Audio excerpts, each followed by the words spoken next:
ধরতে, তাড়াতাড়ি পালাও, তাড়াতাড়ি পালাও। কি বলো? পালাবো কেন? বাসায় কি ডাকাত পড়ছে নাকি? ডাকাত পড়ে না, আমার বান্ধবীরা বাসায় আসতেছে। তোমার বান্ধবীরা বাসায় আসতেছে, আমি পালাবো কেন? কারণ তুমি একটা আনস্মার্ট, তুমি একটা খ্যাপ। দেখো তুমি আমার হাজবেন্ড, এই কথা আমি আমার বান্ধবীদের সামনে জীবনেও বলতে পারবো না। নিচে লুকাইতে পারবো না। তোমার খালাতো ভাই আসছিল ওই দিন, আমাকে 1.5 ঘন্টা খাটের নিচে লুকায় রাখছিল। আমার কোমর ব্যথা হয়ে গেছে, আমি আর খাটের নিচে লুকাইতে পারবো না। এ কি? এটা কে? আমার বাসার কাজের লোক। কিন্তু আমরা এসে যা দেখলাম তুই ওর সাথে হাত ধরে কি যেন করছিলি। দুলাভাই না থাকলে কি কাজের লোকের সাথে টাঙ্কি মারিস? এই কাজ করো না, যাও কাজ করো, কাজ করবে।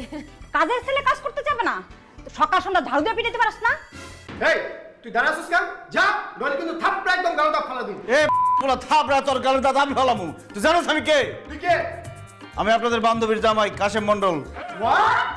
এ, তুই না খুব চাপা মারতি যে তুই এই দেশের সবচেয়ে সুন্দরী মেয়ে, আর তুই নাকি এই দেশের সবচেয়ে সুন্দর পোলারে বিয়ে করবি।